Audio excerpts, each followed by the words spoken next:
I wasn't a hero. I was just there. Wrong place, wrong time. That's how it started. 5 years ago, I was working late in my small garage near the border. Engines didn't lie. They broke, you fixed them. Simple. People weren't like that. I was tightening a bolt when I heard tires screech, loud, violent. Then a crash, metal crushing, glass shattering. I froze. What the hell? Ugh, I muttered. Then came the sound that didn't belong. Gunshots, distant, but getting closer. My heart started pounding. This isn't my problem, I said under my breath. I wiped my hands and stepped toward the door anyway. Stupid. I should have stayed inside. I should have locked the door. I should have walked away. But I didn't. I opened the garage door slightly and looked out. A black SUV had slammed into a pole just down the road. Smoke rising, engine still hissing. Then the driver's side door swung open and she fell out. I stepped forward without thinking. Hey!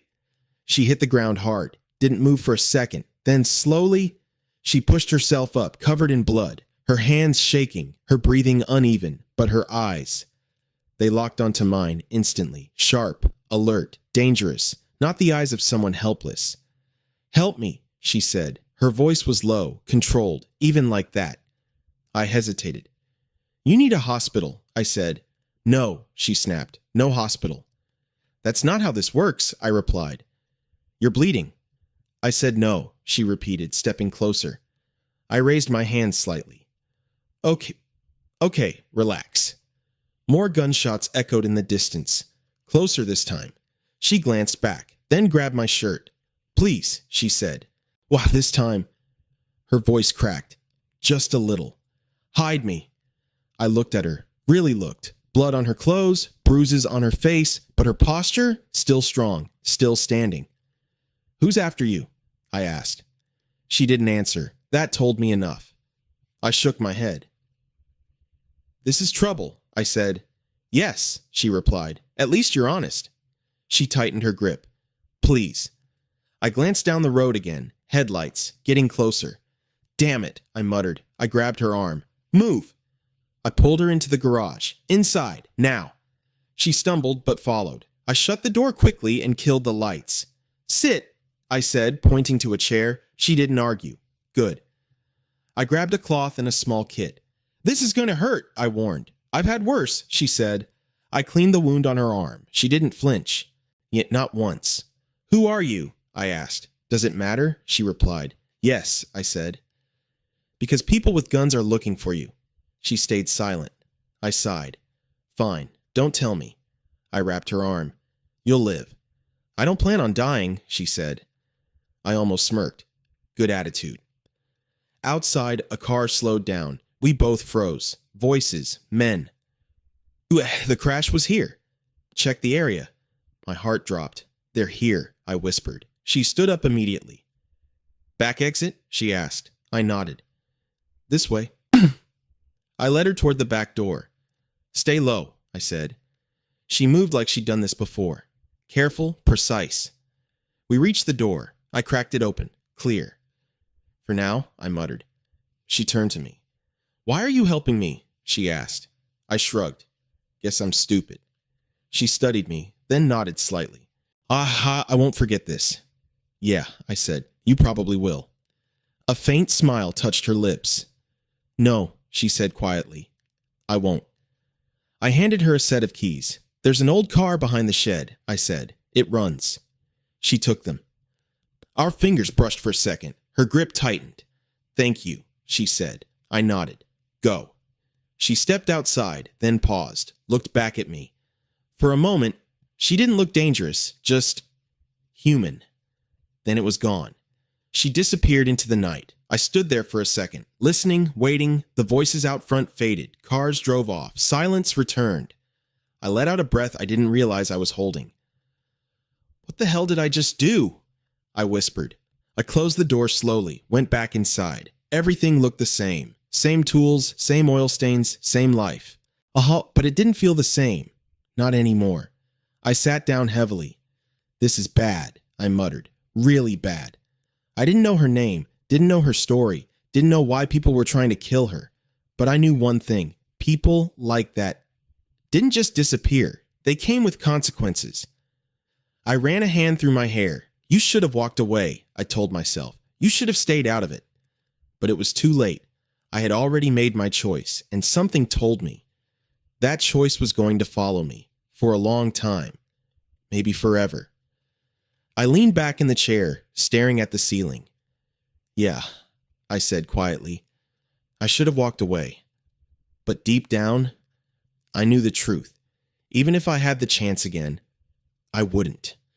I didn't see her again for 3 days. Not once, not a message, not a sign. And honestly, I expected that. People like her, they don't come back, they vanish like they were never there. On the second day, I kept thinking about it. Why did I help her? I asked myself out loud. No answer, just silence. On the third day, she came back. I was closing the garage when I heard footsteps. Soft, careful, I turned. And there she was, still injured, still dangerous, but cleaner now, calmer. You're still alive, I said. She almost smiled. So are you. I crossed my arms. Didn't expect to see you again. I told you, she said. I don't forget. I leaned against the table. So, what now? She stepped closer. I need 3 more days. I stared at her. Hey, you serious? Yes. You know people are looking for you, right? I know. And you want to stay here? Yes. I shook my head. You're crazy. Probably, she said. Then she looked at me differently. But you're still helping me. I didn't answer, because she wasn't wrong. Those 3 days changed everything. At first, she barely spoke, just watched, observed, like she was memorizing everything. Then, slowly, she opened up. Not everything, just pieces. They're trying to kill me, she said one night. I didn't even look surprised. Figured. You didn't ask who. I didn't need to. She studied me. You're not afraid? I shrugged. Too late for that. Another night, she asked me something strange. Why do you live like this? I frowned. Like what? Small, she said. I laughed. This is normal. She shook her head. No, she said. This is safe. And what's wrong with safe? She looked at me like I didn't understand anything. Everything. On the third night, she stood near the door, ready to leave. I handed her a bag.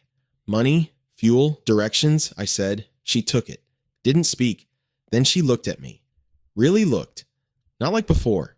Not like a stranger. Not like someone she used. Something else. I'll come back for you, she said. I laughed. Yeah, sure. I mean it. People like you don't come back, I said. Her expression didn't change.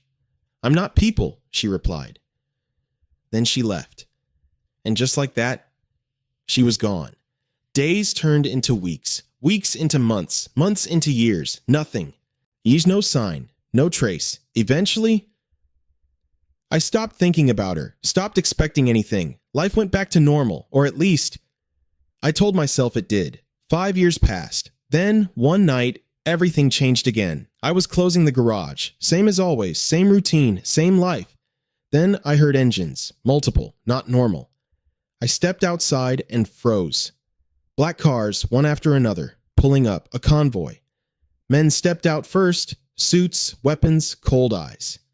Yeah, this is bad, I muttered. Then the back door opened, and she stepped out. I didn't recognize her, not at first. Gone was the injured girl, the scared one. In her place stood someone else, confident, elegant, untouchable, dangerous. She walked toward me slowly, like she owned everything around her. My chest tightened. No way, I whispered. She stopped in front of me, looked straight into my eyes, and smiled. You didn't think I'd forget you, did you? My mind went blank. Isabella, I said. She tilted her head slightly. Now you remember. I let out a breath. You're different. She stepped closer. So are you. I shook my head. No, I'm exactly the same. She smiled faintly. That's why I came back. Something about that didn't feel right. Why are you here? I asked. Her answer was immediate. For you. That's when I knew. This wasn't a visit. This was something else, something bigger. Pack your things, she said. I blinked. What? You're coming with me. I laughed. You serious right now? Her expression didn't change. Completely. You think I belong in your world? She stepped even closer. You already do. I shook my head. No, I helped you once. That's it. She looked at me like I didn't understand. You saved my life, she said. That doesn't mean I owe you mine. Her voice dropped slightly. You don't owe me, she said. You belong to me. That hit different. That sounds like a threat, I said. She shook her head slowly. No, she replied. It's a promise. Silence. Heavy. Then she said something that changed everything. I didn't run, she said. I frowned. What? After I left, she continued. I didn't hide. She stepped back slightly. I fought. Her voice was calm, but there was something underneath it. I took everything from them, she said, one by one. I stared at her. They tried to kill me, she continued, so I destroyed them. But all of them? I asked. She held my gaze. Yes. I exhaled slowly. Damn. And now? I asked. She looked around. I rule what's left. That's when it hit me. She wasn't just someone powerful. She was the power, and somehow, she was standing here, for me. You could have anyone, I said. I don't want anyone, she replied. Her eyes locked onto mine. I want you. That silence again, different this time, dangerous. I looked away. This isn't normal, I said. I know, she replied. This isn't love. She stepped closer. Then what is it? She asked. I didn't answer, because I didn't know. Days passed, then weeks, and somehow I didn't leave. Life with her was different, dangerous, controlled, unpredictable. She protected me too much. No one gets close to you, she said once. That's not healthy, I replied. It's necessary. Or it's control. She didn't deny it. Both, she said. That scared me, but not as much as this. The way she looked at me, like I was everything, like I was the only thing she didn't conquer. I kept my promise, she said one night. We were alone, quiet. I came back. I nodded. You did. But something felt off. This wasn't simple. This wasn't just gratitude. This was deeper, darker. I don't belong here, I said. She looked at me. You're the only real thing here, she replied. That hit harder than anything. Then everything changed again. Enemies returned, war followed, and for the first time, I saw her break, not the queen. Ox the girl. I can lose everything, she said quietly. Her voice wasn't strong. But not you. I stared at her, and finally, I understood. She didn't come back to own me. She came back because I was the only place she ever felt safe. I took a slow breath, then said the words that changed everything. I'm not running. She looked up. What? I'm staying, I said. Not because I had to, not because I owed her, but because I chose to. For the first time. She smiled. Not like a queen, like the girl I met 5 years ago. And in that moment, I realized something dangerous. I didn't just save her, she changed me.